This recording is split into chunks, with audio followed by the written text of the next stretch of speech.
سلام كورات تقاتل تنايز مدب كما يتخونو نحجون كم توترو زغرو علتاو تحسي حيزلكم متيزر لغو سناي مكتتال ناولكو دقفنا اينا كوارتسينا لايك مقباراين رسع سابسكرايب زي قبرناخا سابسكرايب نتوق نلوم زتفال عليه تحسي حيزلكم متيزر لغو مجمر ياقن بأبكبابينا زر لغو نتاتينا خنجمر أدخرتناي حلفتناي سرعة تقدف أبستفال عليه نريومينا زخونا زقورو من كسقاس نمنتاي علاماي انتاي قال زبل مس حزب ايرتراون ولا حدا زراخب يبولون مغنيات حزب ايرترا ايفولطوني طرح حب زينا يسمع عنبر بتوكلت حزب غيرو زمدناتاتو انتاي كخون الله قال زخونه زوسنا ነገር የለን ግን زخونه ኮይኑ ስርዓት ግደፍ ኣብ ሰዓት ዚ حزب ايرترا ኣብ تحتي ጭቆና ሒዝዎ ስለ ዘሎ ነታ ሃገር ድሌት ይገብራ ከም ዘሎ ንዕዘቦ ኣለና ኣብ ዝቀረባ ግዜ ዝተፈላለዩ ኣባላት ሰልፍ ህግደፍ ናብ ግብጽ ኸይዶም ነይሮም ኣብ ግብጽ ኸይዶም እንታይም ገይሮም ገለ ዝብል ዝተፈላለዩ መራሕቲ ናይ ዝተፈላለዩ መንግስታዊ ትካላት ናይ ግብጺ ተራኺቦም ይዝበሃል ዘሎ እዚ ከምዚ ዓይነት ርክባት ብዙሕ ግዜ ንሪዮ ኢና ግን ረብሓታት ናይ ህዝቢ ኤርትራ ቀዳምነት ሰሪዑ ድዩ ዝግበር ዘሎ እንድሕር ኢልካ ኣብ ውፅኢቱ ኢኻ ትምርኮስ ውፅኢቱ ቅድሚ ሕጂ ርክባት ተገይሩ ተባሂሉ ቻይና ከምዚ ክግበር እዩ ምስ ሩስያ ከምዚ ክግበር እዩ ምስ ሶማልዶ ምስ ገለዶ ምስ ገለ ይባሃል እዩ ንሰምዖ ኢና ምስ ስዑድ ዓረብ ከምዚ ክትገብር ያዶ ወደብ ክትሃንጾ ያዶ ገለ እዚ ብዙሕ ግዜ ንሰምዖ ነገራት ኣብ መወዳእታ ግን ኣብቲ ፍረ ዝበሃል ክትዛረብ ከለኻ ተን ንሰምዐን ዘለና ድሓን ዝኾና ነገራት ክትብለን ትኽእል ስርዓት ህግደፍ እዚ ናይ ሶላር ዝበሃል የእቱ ከም ዘሎ ገለ ትሰምዕ እሱ ኸዓኒ ብናይ እዚ ናይ ኣፍሪቃ ሕብረት ዘሎ ናይ ሓገዝ ትካላት ገለ ምስ ዓለማዊ ባንክ እናተራድኡ ዝገብርዎ ዘሎ እዩ እቲ ካልእ ኸ እንታይ እዩ ዝተፈላለዩ ማዕድናት ናይ ኤርትራ ተጓሕጒሑ ብበዓል ቻይና በል ብበዓል ግብጽ በል ይውሰድ ከም ዘሎ ኸ ንሰምዕ ቻይና ማዕድናት ትወስዳላ ግብጽ ኸ ኣብ ቀይሕ ባሕሪ ዓሳታት ክትገፍፍ ሙሉእ ብሙሉእ ፍቓድ ተዋሂብዋ ኣሎ ማለት እዩ ገንዘብ እናኸፈለት ስለዚ እዚ ሕጂ ተገይሩ ዘሎ ምብጻሕ ኣብ ምንታይ ዕላማታት ዝገበረ እዩ ንዝብል ንእሽተይ ናቱ ትንተና ሒዘልኩም መፅእ ኣለኹ መጀመርያ ኣብቲ ዘውፅኦ ፅሑፍ እንታይ እዮም ዝብሉ ስትራቴጂካዊ ምሕዝነትን ታሪኻዊ ድሕረ ባይታን ናይዘን ክልተ ሃገራት ንምሕያል ገለ ዝብል ኣርእስቲ ሒዞም እዮም ዝዛረቡ ግብፅን ኤርትራን ካብ ተራ ዲፕሎማሲ ወፅአን ናብ ዝለዓለ ናይ ቁጠባን ምትሕብባርን ክሰጋገራ እዩ ዝብል ሕጂ እዚ ፍጹም ሓሶት ምዃኑ ምንታይ ኢኻ ትግንዘብ ግብፂ ምስ ኤርትራ ትገብሮ ዘላ ዝምድና ንምንታይ እያ እንድሕር ኢልና ኣንጻር ኢትዮጵያ ንምኻድ ጥራሕ እዩ ካልእ ወላ ሓንቲ ምክንያቱ ሕብረት ኣብ መንጎ ኤርትራን ኢትዮጵያን ወይ ኣብ መንጎ ኤርትራን ኢትዮጵያን ሰላም እንድሕር መፅዩ እቲ ናይ ጉዳይ ኣባይ ዝበሃል ፈለግኒል ዝበሃል ገለ ንግብፂ የስጋእ እዩ ስለዚ ኣብ መንጎ ዘን ክልተ ሃገራት ምትፍናን ክህሉ ክኽእል ኣለዎ ንኩሉ ግዜ ግብፂ ክትጥቀመሉ እንድሕር ኮይና ነዚ ነገር እዚ ኣብ መንጎ ዘን ክልተ ሃገራት ሰላም ኣብ ዝፍጠረሉ እዋን ግን ኣዝዩ ሓደገኛ እዩ ንግብፂ ምክንያቱ ካብ ክንደይ ኪሎ ሜትራት መፅያ ምስ ኢትዮጵያ ክትቋየቕ ኣይትኽእልን መቋየቂ ዝኾና በትሪ ስርዓተ ግደፍ ኣብኡ ስለ ዘሎ ብስርዓተ ግደፍ እያ ትንቀሳቐስ ዘላ ግብፂ ስለዚ ቁጠባዊ ምትሕብባር ገለመለ ገለ ኢልካ ክትዛረብ ከለኻ ግብፂ ከም ዝበልኩ ዓሳታት ከም ትገፍፍ ሓይሊ ባሕሪ ዝነበርኩም ወይ ኣብቲ ማሪን ላቦራቶሪ ዝነበርኩም ኣብ ዓሰብ ኣብ ባፅዕ ክኸውን ይኽእል ኣብቲ ከባቢ ኩሉ ዝነበርኩም ነዚ ትፈልጥዎ ኢኹም መራኸብ ናይ ግብፂ ኣበይ መፃ እንታይ ሒዘን መፃ እንታይ እንከ ይዕነን ዝኸዳ ዘሎ ኣብቲ ቀይሕ ባሕሪ ብፍላይ ኣብቲ ሕዙእ ተባሂሉ ምሻለካ ከምዚ ዕምባባታት ባሕሪ ከም ሕዛእቲ ተባሂሉ ተኸሊሉ ዘሎ ወላ ንውዕን ሰባቢረን ዝኣትዎ ዘለዋ ነዚ ከዓ ብጣዕሚ ዝሕዝን ነገር እዩ ግን ግብፂ ትረብሓሉ ስለ ዘላ ኣይግድሻን እዩ ናይ ኤርትራ ቀይሕ ባሕሪ ንምንታይ ድኹዕ ዘይቀር ብዙሕ ዝግድሻ ኣይኮነን ቁጠባናታ ክሳብ ዘዕርየት ካልእ እንታይ እዮም ዝብሉ ኣብዚ ሕጂ ሰዓት ንምንታይ ግብፂ ምስ ኤርትራ ዝትገብሮ ዘላን ዝብል ክልተና ሃገራት ዘለዎን ጂኦግራፊያዊ ቅርበትን ታሪኻዊ ዝምድናን ተጠቒመን ኣብ ዞባ ቀይሕ ባሕሪ ስጡም ቁጠባዊ ሓይሊ ንምፍጣር ይሰርሓ ኣለዋ እዩ ዝብል ሕጂ ግብፂ መጀመርያ ብኣሜሪካ ብዓዲ እንግሊዝ ገለ ትእለ ሃገር እያ ስለዚ ቁጠባ ክትዛረብ ከለኻ እዚ ፀወታ እዩ ማለት እዩ ኣብ ልዕሊ እዩ ስርዓት ግደፍ ቁጠባዊ ዝምድናት ክፈጥር እንድሕር ደልዩ ምስ ግብፂ ይኮነን ዝፈጥር ኣብቲ ከባቢኡ ዘለዋ ሃገራት ብዝያዳ ንዑ ዝቐርቡ ሃገራት ምስአን ክፈጥር ይግባእ ካብ ግብፂ ዝመፅእ ዝኾነ ናይ ቁጠባ ገለመለ ከም ዘይህሉ ፍሉጥ ነገር እዩ ኣብዚ ሰዓት እዚ ከዓኒ መራሒ ናይ ግብፂ ከይተረፈ ኣብ ግብፂ ከቢድ ቁጠባዊ ቅልውላው ከጋጥም ስለ ዝኽእል ብሃገራት ምዕራብ ክሕገዝ ከም ዝደሊ ይገልጽ ኣሎ ስለዚ እንታይ እዚ ካልእ ኣብቲ ሓሙሽተ ዓውዲ ናይ ቁጠባ ክሰርሕሉ ኢሎም ዝሓስቡ ዘለዉ ኣብ ሕርሻዊ ኢንዱስትሪ እዮም ዝብሉ ሓደ ኣብ ዕደና ይብሉ ኣለዉ ምግፋፍ ዓሳ ናይ ፀዓት ካ ሶላር ፀዓት ገለ ዝበሃል ካብኡ ብሓንሳብ ክሰርሑ ካልእ ኸዚ ኣብቲ ኢንዱስትሪያዊ ትሕተ ቅርፂ ዝበሃል ኣብ ውሽጢ ሃገር ሲ ከፍርያ ዝኽእላ ትካላት ንተጠቃሚ ነቲ ኣብ ውሽጢ ሃገር ዘሎ ተጠቃሚ ህዝቢ ገለ ዕላማ ዝገበረ ማለት እዩ ሕጂ ብዝኾነ ዳዓን እዚ ኩሉ ብግብፂ ዝግበር ዘሎ ኣይና እንድሕር ኢልናሲ ሓንቲ እታ ምግፋፍ ዓሳ ትብል እሳ ከዓ ንህዝቢ ኤርትራ ኣይኮነን እቲ ዝሸጣ ዓሳ ድዩ ገለ ግብፂ ዓበይቲ መራኸቢ ሒዛ ትመፅእ ኣላ ርስሓታው ትደፍኦ ኣላ ተኾነ ግን እቲ ገንዘብ ዝኣቱ ትኽኢሉ ናብ ስርዓት ግደፍ ናብ ዓዲ ሃሎ እዩ ዝኸይድ ወላ ሓደ ካልእ ነዚ ገንዘብ ዝፈልጦ ሰብ የለን ስለዚ እዚኣ ጥራሓ ትገብር ዘላ ግብፂ ኣብ ልዕሊኡ ከዓ እቲ ንብሎ ዘለና ኣንጻር ኢትዮጵያ ስጋኣታት ንምፍጣር ማለት እዩ ግብፂ ከም ሓንቲ ቴክኒካዊት መሻርክቲ ተባሂሉ ስርዓት ግደፍ እውን ይጠቕስ ኣሎ ሞያዊ ስልጠና እውን ክትህብ ከም ትኽእል ኣብ ኤርትራ ስርዓት ግደፍ ይጠቅስ ኣሎ ንኤርትራውያን ሰራሕተኛታት ዘመናዊ ኢንዱስትሪ ዘመናዊ ኢንዱስትሪያዊ ክእለት ዝምህሩ ማእከላት ንምቋም ይዳለዉ ከም ዘለዉ እዩ ማለት እዩ ኦኬ ካልእ መዐቀኒ ፅሬት ዝብል ንግዳዊ ልውውጥ ንምቅልጣፍ ናይ ፅሬት መዐቀኒታት ስርዓተ ንግድን ምውሃድ ብዝኾነ ኣብዚ ነገር እዚ እቲ ቀንዲ ቡድሆታት ኢሎም ዘለዉ እንታይ መጓዓዝያን ባንክን ንምፍታሕ እዮም ዝብሉ እቲ ዘተ ብንፁር እዚ ሕጂ ዘካይድዎ ዘሎ በዓል ሓጎስ ክሻ ገለ ማለት እዩ እቲ ክሻ ሳጓ ናይ ኤርትራ ሃብቲ ገንዘብ ንስዩ ኣብ ክሻ እንዳመልአ ሒዝዎ ዘወር ዝብል ወላ ሓደ ካልእ ዝፈልጦ ሰብ የለን ክሻ ከዓ ኣብ ኤርትራ ወላ ሓንቲ ክስታ የብሉን ስልጣን የብሉን ሰብ ክፈለጥ ክኽእል ኣለዎ ኣብ ኤርትራ ስልጣን የብሉን ኣብቲ ውሽጢ ሰልፊ ህግደፍ ዝበሃል ግን ናይ ሰልፊ ገንዘብ ተሓዚ እዩ ስለዚ እቲ ብምሉእ ሽያጥ ናይቲ ሃገር ከዓ ኣብ ትሕቲ ፋይናንስ ናይ ኤርትራ ዘይኮነስ ኣብ ትሕቲ ፋይናንስ ናይ ሰልፊ እዩ ዝተሓዝ ንሱ ከዓ ክሻ እዩ ክሻ ከዓኒ ልክዕ ናይ ኢሳያስ ኣማኻሪ ተባሂሉ እዩ ዝግለፅ ስለዚ ምስ ናይ ኤርትራ ሃብቲ ገለ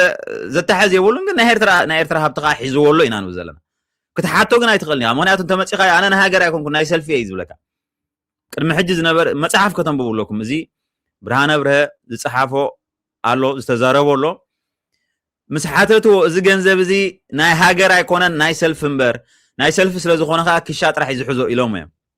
እዚ ክንዛረብ ከለና ሚኒስተር ፋይናንስ ናይ ኤርትራ ነዚ ሕቶ ዝምዘቕረበ እየ ዝብል ዘለኹ ናይ ቢሻ ሽያጥ ኣበይ ኣሎ ኢሉ ምስ ሓተተ ሕዝዎ ስለዚ ንክሻ ክትሓቶ ወላ ኣይትኽእልኒ ምክንያቱ እሱ ናይ ሰልፊ ገንዘብ ከም ሒዙ ከም ዘሎ እዩ ዝፈልጥ ብደረጃ ናይ ኣፍሪቃ ከዓ እቲ ዝሃብተመ ሃገር ዘይኮነ ሰልፊ ተባሂሉ ዝፅዋዕ ስርዓት ግደፍ ብደረጃ ሰልፊ ስለዚ ነቲ ገንዘብ ሒዝዎ ተኸይዱ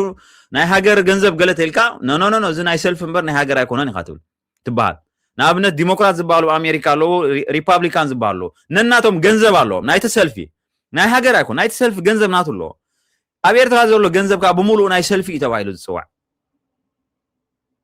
ስርዓት ግደፍ ሕጂ ነዚ ደይ መደ ኢሉ ዝገብሮ ዘሎ እዩ ማለት እዩ ስለዚ እቲ ናይ ባንክ ዶ ናይ መጓዓዝያ ንምፍታሕ ገለ ኢሎሞ ዘለዉ ብጣዕሚ ዘስሕቕ ነገር እዩ ስርዓት ግደፍ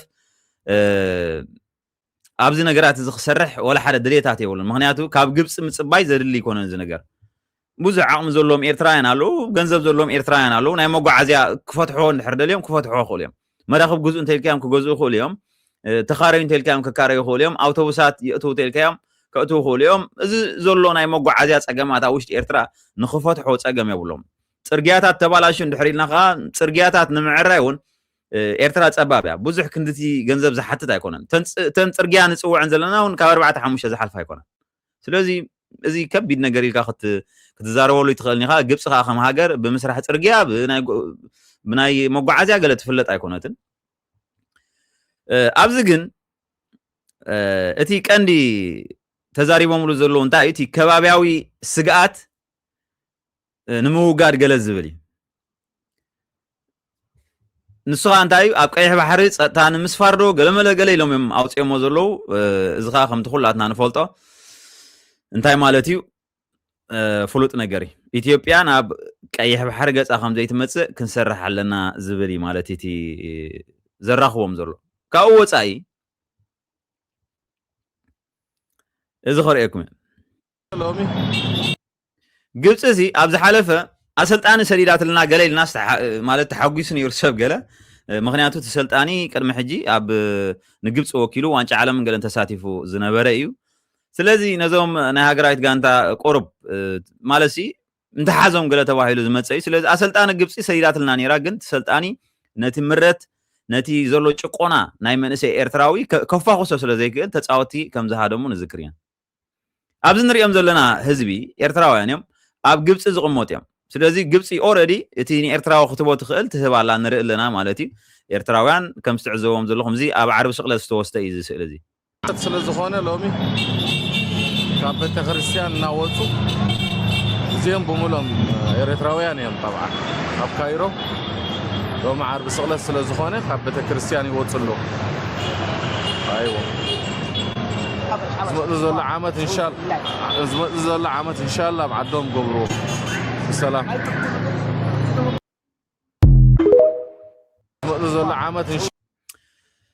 ዝመጽእ ዘሎ ዓመት እንሻላ ኣብ ዓዶም ክገብሮ ይብል ኣሎ ሓቂ ግን እዚ ግብጽ ክኸውን ኣይትደልዮን እያ ከም ሃገር ግብጽ ነዚ ኣይትደልዮን እያ ስለምንታይ ግብጽ ተንኮለኛ ኮይና ገለ ኣይኮነትን እዚ ክንፈልጦ ክንክላልና ረብሓኣ ኣይኮነን ኣብ ኤርትራ ሰላም ምምጻእ ማለት ምስ ኢትዮጵያ ዘሎ ዝምድናታት ስርዓት ግደፍ ዘካይዶ ዘሎ ጭቆና ምፍታሕ ማለት ኣብቲ ከባቢ ርግኣት ምምጻእ ማለት እዩ ኣብ መንጎ ኤርትራ ጅቡቲ ሶማል ኢትዮጵያ ዶ ገለመለ እዚ እንድሕር ሰላም መጽዩ ግብጽ ተረባሒት ኣይኮነትን እዚ ካብ ኣፍ መራሒ ሽፍታ ሃግደፍ ኢሳያስ ሰሚዕና ኢና ቅድሚ ሕጂ ግብጽ ኣብዚ ከባቢ ትገብሮ ንምንቅስቃስ ንኢትዮጵያ ንኽትጻባእ እምበር ሓልዮት ሃልይዋ ኣይፈልጥን ኢሉ ተዛሪቡ ተቐዳመይቲ ናጽነት ናይ ኤርትራ ዝተቃወመት ከዓ ሃገር ግብጽ እያ ስለምንታይ ኤርትራ ነፃ እንድሕር ወፅያ እቲ ዝነበረ ኩናት ሃገር ንኽትከውን ኤርትራ ዶ ገለ ዝነበረ ብርቱዕ ኩናት ገለ እዚ ከቋርጽ ይኽእል ኢላ ስለ ዝሓሰበት ረይዎ ሕጂ ስለምንታይ እንድሕር ኢልናኻ ነቲ ወላ ብረታዊ ቃልሲ ዝበሃል ናይ ኤርትራውያን ንኽጅምር ተራ ዝተፃወተት ግብጽ እያ ነዚ ብሕማቕ ክንሪኦ ንኽእል ብፅቡቅ ክንሪኦ ንኽእል ግን ታሪክ ስለ ዝኾነ ክንፈልጦ ክንክእል ኣለና ንሱ እቲ ሓቂ ማለት እዩ ኣብ መወዳእታ ግን ስለምንታይ ደኣ እሞ ኤርትራ ህዝቢ ኤርትራ ሲ ናጽነቱ ክረክብ እንድሕር ግብጽ ኣጀሚራቶ ኮይና ኣብ መወዳእታ ግን ናጽነት ክረክብ ልኡላውነት ሪፈረንደም ተኻይዱስ ልኡላውነቱ ክረክብ ምስ በቕዐ ስለምንታይ ኣብ ግብጽ ተቃዊማ ነዚ ክንመልሶ ክንክእል ኣለና ብዝኾነ ነዚ ህዝቢ ግብጽ እውን ብዓቕማ ነዞም ንሪኦም ዘለና ኤርትራውያን ከም ኩለን ካልኦት ኣፍሪቃውያን ሃገራት ተዕቁብ ኣላ ህዝቢ ኤርትራ ከዓ ተዘሪኡ ትሪኦ ኣላ ስለዚ ረብሓታታ ስለ ተቐድም ግን ብዛዕባ እዚ ህዝቢ እዚ ኣይግድሻን እዚ ህዝቢ ሽግር እንድሕር ኣለዎ ኮይኑ ባዕሉ ይፍታሓዮ ማለት እዩ ከምኡ እሱ ከዓ ተሓቂ ክኸውን ዝግባእ ካልእ እዚ ንሪኦ ዘለና could Ethiopia 2026 election trigger a regional security shift ይዝብል ዘሎ ስለዚ እዚ ናይ 2026 ኣብ ኢትዮጵያ ወርሒ 6 ገለ ዝካየድ ዘሎ ሃገራዊ ምርጫ ገለ ነገር ኣብቲ ዞባሲ ናይ ርግኣት ናይ ጸጥታ ስግኣታት ከምጽእ ይኽእል ዶ ወይ ዝኾነ ምቅያር ከምጽእ ይኽእል ዶ ይትሕቶ ብዛዕባ እዚ ከዓኒ ዝወፀ ትንተናታት ኣሎ ብዝተፈላለየ መልክዑ ሰሪዖም ኣለዉ እቲ መጀመርያ እንታይ እዩ ዝብል እቲ ኣብ 2026 ዝካየድ ምርጫ መጀመርያ እቲ ናይ ኢትዮጵያ ውሽጣዊ ጉዳይ ከመይ ዓይነት ጽልዋ እዩ ከምጽእ ገለ ዝብል እቲ ቀዳማይ ብድሕሪኡ ከዓኒ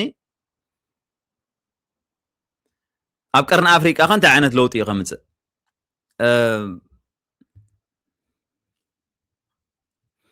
ኣብ ቅድሚ ሕጂ እንድሕሪና በትናቶም ትንተና ዝነበረ እቲ ምስግጋር ዝነበረ ኣብ መንጎ ህወደግን እዚ ሕጂ መፂ ዘሎ ሰልፊ ብልጽግና እቲ ሓይሊ ኣብ ሰዓት እዚ ኣብ ማእከላይ መንግስቲ ዝተሓፅረ ኮይኑ ከም ዘሎ ኣብ ኢትዮጵያ ካብ ዝተፈላለዩ ምንቅስቃሳት ከም በዓል ፋኖ ክኾኑ ይኽእሉ እዞም ናይ ኦሮሞ ተቃለስቲ ክኾኑ ይኽእሉ ኣብ ትግራይ ዘሎ ኩነታት ክኸውን ይኽእል ገለ ከምዚ ብርቱዕ ተፈጢሩ ከም ዘሎ ኣብ ኢትዮጵያ ንሪኦ ኣለና ስለዚ ድሕሪት ምርጫ እዚ ነገር እዚስ ናበይ ግብፂ ክኸይድ ዝብል እውን ካብቲ ኣዛራቢ ኮይኑ ዘሎ ነገር እዩ ሰለስተ ተኽእሎታት ክመፅእ ይኽእል እዩ ዝብል ብሰንኪ እዚ ምርጫ ወይ ከዓኒ በዚ ምርጫ ምክንያት ቀዳማይ ቅቡል ውፅኢት ክህሉ ይኽእል እዩ እሱ ከዓ እንታይ እዩ እንድሕር ህዝቢ ኢትዮጵያ ተቐቢልዎ ነቲ ዝመፅእ ውፅኢት ወላ ምርግጋእ ከምፅእ ይኽእል እዩ እቶም ሓይልታት ንብሎም ዘለና እውን ኣብ ሰዓት እዚ ኣንጻርቲ ማእከላይ መንግስቲ ዝቃለሱ ዘለዉ اندحر تقبلهم ولا حدا زغبر ነገር የለን ተኻላይ ምርጫ እንታዮም ዝብሉ ዘሎ ተቃውሞ ነቲ ዝመጽእ ውጽኢት ዝቃወሙ ሓይልታት እንድሕር መጽዮም ያ ተማከላይ መንግስቲ ክቅጽል ይኽእል ዶ ክቅጽል ይኽእል ዝብል ገምጋም ኣለዎም ግን ከዓ ኣብቲ ዝተፈላለዩ ንብሎ ዘለና ወሰናስን ናይ ኢትዮጵያ ወላ ኣብቲ ካልኦት ክልላት እዚኦም ንብሎም ዘለና ተቐናቐንቲ ሓይልታት ዘይምርግጋእ ክፈጥሩ እዮም ማለት እዩ እንዳልዓለውን ክኸይድ ከም ዝኽእል እዩ እቲ ሳልሳይ ሙሉእ ምፍራስ ስርዓቱን ክመጽእ ይኽእል እዮም ዝብሉ ዘለዉ ምክንያቱ ናይ ወፃኢ ሃገራት ኣብዚ እንድሕር ጣልቃ የእትየን እሞ ከዓ እዚ እቲ ዘሎ ማእከላይ መንግስቲ ካብ ህዝቢ ኢትዮጵያ ደገፍ የብሉን ዝብል እምነት እንድሕር ሕዲረን ኣብ ዘይተደልየ ኩናት ኣብ ከቢድ ኩናት ንኢትዮጵያ ጥራሕ ዘይኮነ ኣብቲ ዞባ ከቢድ ኩናት ክፍጠር ይኽእል እዩ እቲ ቀንዲ ምክንያት ከዓኒ ኣብ ልዕሊ እዚ ኣብ ኢትዮጵያን ኣብዚ ዘሎ መንግስቲ ብልጽግናን ወፍሪ ዝገበረ ሃገራት ስለ ዘለዋ ብቢልዮናት ዝግመት ገንዘብ ዘጥፋ ሃገራት ስለ ዘለዋ እዚአን ሱቅ ኢለን ኣይክርያነ ምክንያቱ ኣብ ሱዳን ዘጋጠመ ሪኢና ኢና ማለት እዩ ዲሞክራሲያዊ ዝኾነ መንግስቲ ክትከል ገለ ተባሂሉ ድሓር ግን ኣብ ምንታይ ኣይተኣትዩ ንሪኦ ኣለና ምክንያቱ ከምቲ ዓንተ ወይ ዝበልኩ ግብፂ ትገብሮ ኢማራት ትገብሮ ስዑድ ዓረብ ትገብሮ ይኹን እስራኤል ኣሜሪካ ዝገብሮኦ ረብሓታተን ኣብ ቅድሚት ኣቐሚጠን እየን ዝገብሮ ስለዚ ረብሓታተን እቲ ወፍሪ ዝገበራሉ ነገር ከዓኑ እንዳቀረበ ሱቅ ኢለን ኣይርኣን ወላ 2 ሚልዮን ህዝቢ ይጥፋእ ወላ ተሃገር ሙሉእ ብሙሉእ ትደምሰስ ኣይግድሸን እዚ ክንፈልጦ ክንክእል ኣለና ማለት እዩ ስለዚ እቲ ዘሎ ኩነታት እዚ ይመስል ካልእ እዚ እውን ኣሎ ሓደ ዘንቅነ እውን ኣዛራቢ ኮይኑ ዘሎ እንታይ እዩ እዚ ናይ ወሽመጥ ሆርሙዝ ትራምፕ ሙሉእ ብሙሉእ ዓፀዮ ይብል ኣሎ ቻይና እውን እዚ ናይ ቻይና መራሒ ናብ ትራምፕ ደብዳቤ ከም ሰደደ ገለ ተዛሪቡ ነይሩ ቻይና እውን ሕጉስቱ ምዃና ትራምፕ ነዚ ወሽመጥ ሆርሙዝ ብምዕፃው ዝተፈላለዩ መራኸብ ይሓልፋ ኣለዋ ይበሃል ኣሎ ብሰዓት እዚ ስለዚ እቶም ኣብኡ ዘለዉ ናይ ኣሜሪካ ሰራዊት ንመን ይሕልፉ ንመን ይዓፅው ገለ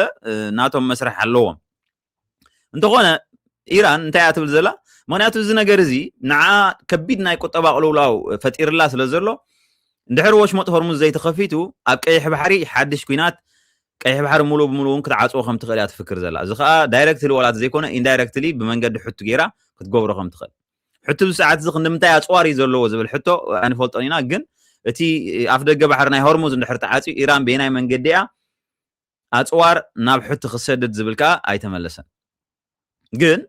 እዚ ንሪኦ ዘለና ኢራንስ ሚሊታሪ ትሬትንስ ሬድ ሲ ሺፒንግ ኢፍ ዩኤስ ብሎኬድ ኮንቲኑስ እዚ ዕፅዋ ናይ ኣሜሪካ እንድሕር ቀፂሉ ኣብ ቀይሕ ባሕሪ ሓድሽ ኩናት ክኽፈት ምዃኑ እያ ትእውጅ ዘላ መራኸብ ከዓ ከምዘይሓልፋ ስለዚ እዚ እውን ካብቲ ሓደ ንበዓል ግብፂ ከሻቕለን ዝኽእል ነገራት እዩ ምክንያቱ ወሽመጥ በዚ መፃበቦ ባቢኤል መንደብ ሓሊፈን ድሓር ብመትረብ ስወፅን ዝኸዳ ስለዚ መፃበቦ ባቢኤል መንደብ እንድሕር ብሰንኪ ናይ ኢራንን ናይ ሕቱን ተዓፅዩ ንግብፂ እውን ዓብ ናይ ቁጠባ ቅልውላው ከምፃላ ክእል እዩ ኣብ ሰዓት እዚ ከዓ ግብፂ ኣብ ከቢድ ናይ ቁጠባ ቅልውላው ከም ዘላ ኢና ንርኢ ዘለና ምክንያቱ በዓል ኣሜሪካ ኣብ ኩናት ተፀሚደን ስለ ዘለዋ እቲ ንግብፂ ዝወሃብ ዝነበረ ባጀት ኣብ ሰዓት እዚ ሓፂሩ ኣሎ ስለዚ እዚ እዩ እቲ ዘሎ ኩነታት ካልእ ናብ ናይ ሱዳን ክንከይድ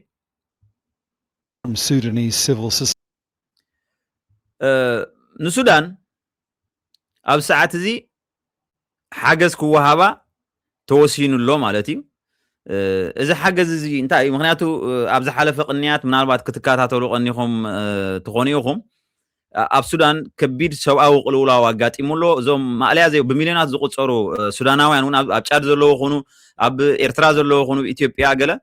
ወላ ኣብ ውሽጢ ሱዳን ዘለዉ ስደተኛ ሱዳናውያን እውን ዝብላዕ ሲኢኖም ብዙሕ ሰብ እውን ይመወት ከም ዘሎ ገለ እዩ ዝግለጽ ዘሎ ስለዚ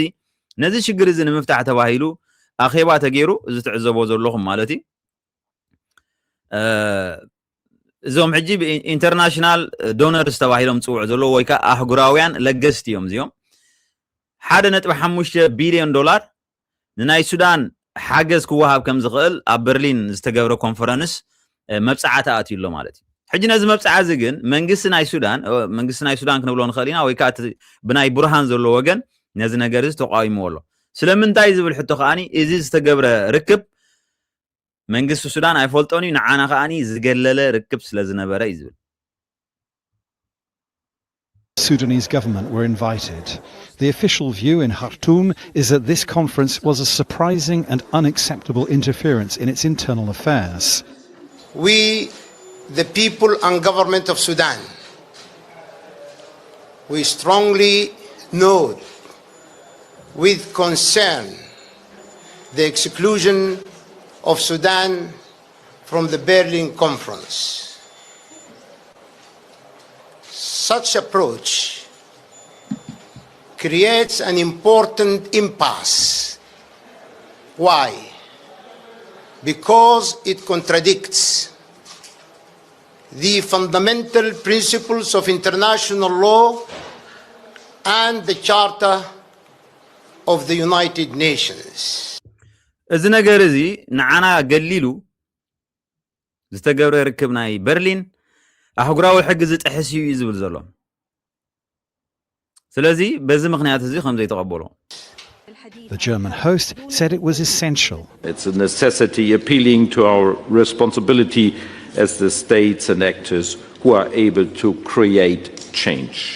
to send the message to the people of Sudan that we stand by their side. European countries reiterated ስለዚ ንሕና ንወስዶ ዘለና ውሳነ ኣብ ሱዳን ኣገዳስነት ኣለዎ ንህዝቢ ሱዳን ከዓ መልእኽቲ ከነመሓላልፎ ንደሊ ኣብ ጎኑ ከም ዘለና ንምንጋር ንምርኣይ እዩ calls for a ceasefire and promised more humanitarian aid.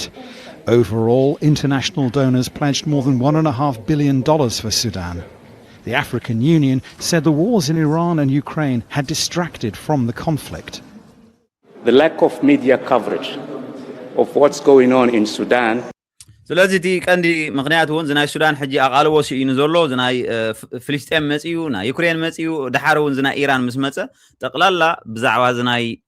ሱዳን ጉዳይ ኣቓልቦ ጠፊ እዩ ኣብ ሜድያ እውን ካቨር ዝገብሮ የለን እዚ ትሪእዎ ዘለኹም ማሕሙድ ዓሊ ዮሴፍ ዝበሃል ኮሚሽነር ናይ ኤሮጳ ናይ ኣፍሪቃ ሕብረት እዩ ስለዚ እዚ ጉዳይ እዚ ንምርዳእ ኢሉ ማለት እዩ ኣብዚ ቀሪቡ ዘሎ እቲኦም ነዚ ልግስ ንብሎ ዘለና ወይ ከዓ ዶኔሽን ዝህቡ ዘሎ ኣካላት ተቐንዲ እቲ ምክንያት እንታይ መንግስቲ ሱዳን ዘይመንገሪኦም ገለ ዝብል ምክንያቱ እንድሕር መንግስቲ ሱዳን እንድሕር ንዓብዚ ጣልቃ እቶ ትብሎ ኣለኻ ወይ ከዓ ነት ናይ ቡርሃን ወገን ናይ ሕመቱ ወገን ከዓ ትንፅሎ ኣለኻ ማለት እዩ ስለዚ በቲ ሓደ ኩናት ደው ክብል እንዳደለየ በቲ ሓደ ከዓ ነቲ ሓደ ኣፍልጦ ሂቦም እንድሕር ኣብ መንጎም ይዕድሙ ኣለዎ ኮይኖም ወገን ሒዞም ኣለዎ ማለት እዩ ስለዚ ወገን ንኸይሕዙ ተባሂሉ ንሕና ህዝቢ ሱዳን ጥራሕ ከም ዕላማ ጌርና ኢና ንሰርሕ ንምባል ኢሎም ዝገበሩ ወይ ብዝኾነ እዚ እቲ ንህዝቢ ሱዳን ኣንፀላሊዎ ዘሎ ኩነታት እዩ ከም ዝንዕዘቦ ዘለና ሰላም የውርደሎም አይገስ ካልእ ማዕበል ክፍላይ ኣብዚ ሰዓት እዚ ኩላትና ንሪኦ ኣለና እዚ ዝኸዶ ዘሎ ኸይዲ ይመልእ ኣሎ ኣብ ኤርትራ ዘሎ ኩነታት ሙሉእ ብሙሉእ ይዛረበሉ ኣሎ ካብቲ ዘስደምም ነገር እንታይ እዩ እጂ ካብ ናይ ማዕበል እውን ንሕና ክንወስዶ ዘለና ማዕበል ሕጂ እንታይ ይብል ኣሎ ዘይኮነሲ እቲ ቅድሚ ሕጂ ዝብሎ ዝነበረስ ከመይ ገይሩ ይኣምነሉ ነይሩ ዝብል ሕቶ እዩ ስለዚ ማዕበል ናብዚ መፅዩ ናብዚ ማለት መፅዩ እኳ ዘይበልና ግን ሓሳቡ ቀይሩ ነቲ ዘሎ ናይ ውሽጢ ሃገር ፀይቅታት ግን ኣነ ከቃልዐ ምባሉ ብኣወንታ ዝርአ ነገር ክቕፅሎ ኣሎ እንተኾነ ግን እንታይ ካብዚ ንሕና ንመሃሮ ንዕዘቦ ነገር እንታይ ኣሎ እንድሕር ኢልና ደቂ ሰባት ብፍላይ ዞም ኣብ ኣገልገልቲ ናይ ስርዓት ክደፍ ወይ ተመለኽቲ ናይ ስርዓት ክደፍ ኮይኖም ዝኸዱ ዘለዉ ኩነታት ናይቲ ሃገር ጠፊእዎም ዘይኮነሲ ባሃይቦ ኣሎ ምዃኑ ኢኻ ትዕዘብ ምክንያቱ ነዚ ዝብሎ ዘሎ ሕጂ ብሙሉእ ዝዛረበሉ ዘሎ ማዕበል ይፈልጦ ነይሩ ካብ ቀደም ሕጂ ኮነን ሃንደበት ማዕበል ምስ ስርዓት ክደፍ ምስ ተባእሰ ገለቲ ኩነታት ኣይኮነን ይፈልጦ ነይሩ ግን ሕጂ ከይዱ ስለ ዝረኸቦም በቲ ንሱ ዝብሎ ዘለውን ወላ ሓንቲ ተስፋ የብሎም ከም ዝፈተነን እቲ ኩሉ ንሱ ዝሓስቦ ዝነበረ ከዓ ባዶ ሽምዃኑ ከዓ ይዛረብ ኣሎ ስለዚ እዞም ብምሉኦም ባንዴራ ተዓኽሊሎም ገለመለ ዝውዕሉ ዘለዉ ሰባት ስእሊ ናይ ውልቀ መላኺ ኢሳያስ ገይሮም ዝውዕሉ ዘለዉ ሰባት ናይ ልቦም ከም ዘይኮኑ በዚ ኢኻ ትዕዘብ ምክንያቱ እቲ ናቶም መትከላት እውን ገዛእ ርእሱ ኣብ ነጥቢ የብሉን ኣብ ሰባት ዝተመርኮሰ እምበር ኣብ ራእይ ዝተመርኮሰ ኣይኮነን ኣብ ሃገር እንታይ ክመፅእ ኣለዎ ኢልካ ያምስኽ ሙሉ ስልካ ኣይኮኑን እዮም ስለምንታይ እዚ ስርዓት ዘሎ ብኤርትራ ክቅፅል ኣለዎ ዝብል ኣተሓሳስባ ጥራሕ ዘለዎም እምበር እቲ ስርዓት እንታይ ይኹን ክገብር ትደልይዎ ዘለኹም ኢልካዮም እውን ክዛረቡ ኣይክእሉን እዮም ምክንያቱ እዚኦም ተመለኽቲ እምበር ሓሰብቲ ይኮኑን ቀለስቲ ይኮኑን ሰብራኢ እውን ኣይኮኑን ሰብ ሓደ ባዕራኢ እንድሕር ኮይኑ ንሱ ዝደልዩ ራእይ ኣብቲ ሃገር ከም ዘይትግበር ዘሎ እንድሕር ፈሊጡ ስለምንታይ ዘይትግበር ዘሎ ኢሉ ዝሓትት ስለዚ ኣብዚ ናይ ቃልሲ ዘሎ ሰብ እንድሕር ኢናያ ግን መትከላት ኣለዎ ማለት እዩ ኣብ ኤርትራ እንታይ ኣኻደል ዘለኻ ኢልካዮ ክምልሰልካ ክእል ሕጂ ማዕበል ከዓ ናብቲ ወገን ዝዛረበሉ ዘለና ኣብቲ ቃልሲ ዘሎ ሰብ መፂኡ ነዚ ሕቶታት ናይ ቃልሲ ከዓ ይሓትት ኣሎ ምክንያቱ ኣብ ኤርትራ ባይቶ ስለዘየለ ኣብ ባይቶ ክሕተት ስለዘይከኣል ኢና ቃልሲ ኢልና ንዛረብ ዘለና እምበር ኖርማል ነገር ይኸውን ዝግብኦ እዚ ነገራት እዚ ስለምንታይ ኤርትራዊ ፓስፖርት ዘይብሉ ምባሲ ኖርማል ነገር እዩ ካብ ዓለም ሙሉእ ሲ ስለምንታይ እዮም ኤርትራውያንን ሰሜን ኮርያን ጥራሕ ፓስፖርት ዘይብሎም ደቂ ሃገር ምዃኖም መለለይ ሰሜን ኮርያ ከማን ይህልዎም ይኾን ስለ ማለት ኣይንፈልጥ ኢና ፅቡቅ ጌርና እምበር ስለምንታይ ዝብል ሕቶ እውን ሙሉሶ ኣለና ስለዚ ንሓን ንእሽተይ ከስማዓኩም እየ ኣብዚ ግን እንታይ እዩ ማዕበል ዝዛረብ ሓደ ቅድሚ ሕጂ ወዲ ባሻይ ዝበሃል ኣብ እስራኤል ኮይኑ ነዞም ኤርትራውያን እንታይ ዝበሃል ዘባሳጩ ዝነበረ ኣብ ጎኒ ስርዓት ክደፍ ኮይኑ ሆ ዝብል ዝነበረ ምስ ኢሳያስ ተክለ ብርሃን ወዲ ሞባዕ ኣብ ባይቶ ናይ እስራኤል ቀሪቡ እውን ተኻቲዑ ወዲ ሞባዕ ሽዑ we have a snake government ኢልዎ ሰብ ዝቀትል ሰብ ዝኣስር መንግስቲ ዘለና ምስ በሎ ንሱ ግን ንስኻ ሓሳቡ ከዳዕኻ ኢልዎ ሽዑ ኣብ ቅድሚ ባይቶ ይዛረብ ዘሎ ጋር ግን ታወድ ሞባዕ ዝዛረበላ ዝነበረ ርእሲ ተመን ናብ መን መፅያ ናብ ወዲ ባሻይ መፅያ ማለት እዩ አይገስ እዚ አምባሳደር ናይ ኤርትራ ኣብ እስራኤል ነይሩ ምስ ወዲ ሞባዕ ኣብዚያ ባይ ዘ ወይ ዝክሮ ይኹም ፀጊኖ ኣበይ ኣሎ ይሕቂቅ ወይ ይኸውን እዚ ኣምባሳደር ኣብቲ ሽዑ ግዜ ዘይምፍላጥ ወዲ ሞባእሲ ነዚ ኣምባሳደር ንወዲ ባሻይ ይካታዕሉ ነይሩ ልክ ኣብቲ ሽዑ ግዜስ ወዲ ሞባዕ ንነብሱ ነዚ ንባዕሉስ ይካታዕሉ ነይሩ ሕጂ ክትሪኦ ከለካ ማለት እቲ ኣምባሳደር ከዓ ንኢሳያስ ወኪልካ ይካትዑ ነይሩ ማለት እዩ ወዲ ሞባዕ ኣብዚ ሕጂ ግዜ ነዚ ኩሉ ሕማማቱ ክቃጠሮ ዘይክእል ኣብ ስሩዕ ጥሬጥ እንዳበለ ኣብ ማእሰርቲ ኣማሓየርቲ ኣሎ ተኣሲሩ ኣሎ ሕጂ ጉጅለ 15 ክኾኑ ይኽእሉ ብድሕሪኡ ዝመፁ ጋዜጠኛታት ዝተፈላለዩ ሚኒስተራትን ገለን ተኣሲሮም እዮም ርኢናዮም መራሕቲ ሃይማኖት ተኣሲሮም እዚ ኩሉ ክንዛረብ ከለና ንወዲ ባሻይ እውን ኣብ ግምት እቲኻ ማለት እዩ እዚ ሰብ ዝትሪእዎ ዘለኹም ፀረ ኤርትራውያን ስለምንታይ ተኣሲሮም ኣይኮነን ትሕቶ ማለት ሲ ስለምንታይ እዮም ተኣሲሮም ክፍትሕለዎም ገለ ኣይኮነን ትሕቶ ኩሉ ሰብ ክፈልጦ ዘሎ ወላ እቲ ገበን ዝበሃል የብሉን ወላ ጴጥሮስ ሰሎሞን ኢልካ ፀውዕ ወላ ድሩዕ ኢልካ ፀውዕ ወላ ገለ ብዘይገድስ ወላ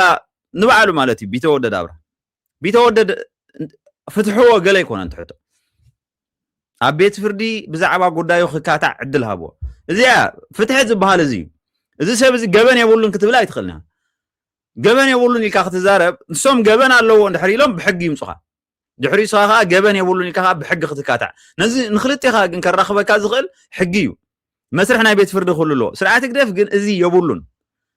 እዚ ስለ ዘይብሉ ከዓ እቲ ንዓና ሕጂ ከቢድ ነገር ኮይኑ ዘሎ እዩ ወላ በዓል ወዲ ባሻይ ወዲ ሞባዕ ኣብ ገፁ ከምኡ ክብሎ ከሎ አንተ ሓሳቡ ከዳዕ ይብሎ ነይሩ ምሽ ዘይፈልጥ ኮይኑ ይኮነን ነዚ ሰብ እዚ እውን ብዘይ ሕግን ፍርድን ኣሲሮም ኣለዉ ክካታዓሉ ዝኽእል ሰብ የለን ክብል ከሎ ማዕበል ወላ ክትካታዓሉ ተደለኻስ ቤናይ መስርሕ ናይ ቤት ፍርዲ ቤናይ ሕጊ ሃገር ኢኻ ክትካታዕ መልሲ የብልካ ስለዚ እዚ ኩሉ ኣብ ኤርትራ ገለ ይፈትሑ እዞም ተኣስራዶ ገለ መለ ገለ ክብል ከሎ ሰብ ስቁልካ ይፈትሑ ወላ ክትዛረብ ትኽእል ኒኻ ግን ስርዓት ግደፍ ነዞም ሰባት እዚኦም ሕጋዊ መስርሕ ሕጋዊ ክሲ ክሳብ ዘይመስረተሎም ግን ክፍትሕሎም ገበነኛት እዮም እንድሕር ኢሉ ከዓ ገበኖም የርኢ እሞ ድሕሪኡ ከዓ እቲ ገበን የብሎምን ዝብል ሰብ ከዓ ወይ ከዓ እዚ ክሲ እዚ ቁኑዕ ኣይኮነን ዝብል ሰብ ከዓ ይካታዓሎም ኣብ ሃገርና ሕጊ የለን ዘብለና ዘሎ ከዓ እዚ ኣቦ ማዕበል ብክሳዱ ወጢትካ ብዘይ ሕቶን ርኢቶን ብዛዕባ ውላዱ ክሕተት እንድሕር ናብ ሓደ ንቁጣ ፖሊስ ተምፅኦ ኮንካ እዚ ስራሕ ሽፍትነት እዩ ምክንያቱ ንምንታይ ተወስኑ ኣለኹም ዝባን ሕጊ ኢሉ ከማን ከድመዓሎም ኣይከሉ ምክንያቱ ኤርትራ በዓል ሽጉጥ ኤርትራ ዘመድ ኤርትራ ናይ ፀጥታ ዝብል ጥራሕ ዝመርሓ ዘሎ እምበር ኣብ ሕጊ ሙርኩስ ገይሩ ዝኸይድ ኣብ ኤርትራ ወላ ሓደ ኣካል የለን ማለት ብማእሰርትን ኣምን ብኮራፕሽንን ብስርቅን ኣወንጅሎሞ ቤት ማእሰርት ኣሎ ንወዲ ባሻ ሕጂ ዝሓተሉ ሰብ የለን ሓደ ካብዞም ስታላ ዝጣበቀሉ እውን የለን ኣበይ ክጣበቁሉ ዳ እንታ ማዕበል እዚኦም ንነፍሶም ኣይጣበቁ ንዲኦም ኣይጣበቁ ወላ ንዝኾነ ክጣበቁ ይክእሉን እዮም ምክንያቱ ተመለኽቲ ናይቲ ስርዓት ኮይኖም ጠጠው ኢሎም እዮም ስለዚ እቲ እንኮ ክኸውን ዝኽእል ፍታሕ ንስርዓት ክደፍ ኣሊኻ ኣብ ኤርትራ ሓድሽ ሲስተም ምትእታዊ ምናልባት ሓደ ሰብ ገለ ክብል ይኽእል እዩ ሓደ ስለምንታይ ኣብ ዩቲዩብ ኮንካ ምዝራብ ዶ ከምዚ ናይ ተዛረብካ ኮነ ገለ ክብል ይኽእል እዩ ብዘረባ እዩ ኩሉ ነገር ዝጅምር ኩሉ ሰብ ብዘረባ ይቀድም ዝሰማዕ ስርዓት ክደፍ እኮ ንኤርትራዊ ስለምንታይ ንኸይዘራረብ ነንሕዱ ኣተፋኒንዎ ዘሎ ውሽጢ ኤርትራ ብዘረባ ስለ ፍታሕ ዝመጽ እዩ ብዘረባ ስለ ጸገማት ስለ ዝፍታሕ እዩ ስለዚ ካብ ምዝራብ ክንቁጠብ ክንክእል የብልናን ኣብ መወዳእታ ቃዚ ስርዓት እዚ ክወድቕ ምዃኑ ዘጠራጥር ነገር ኣይኮነን እዞም ማዕበል ዝብሎም ዘሎ ኣካላት ከዓ ኩሎም ክሕተቱ እዮም ማለት እዩ ምክትታልኩም እንዳመስገንኩም ኣብ ቀጻሊ ብካልእ ትሕሶ ይረኸበና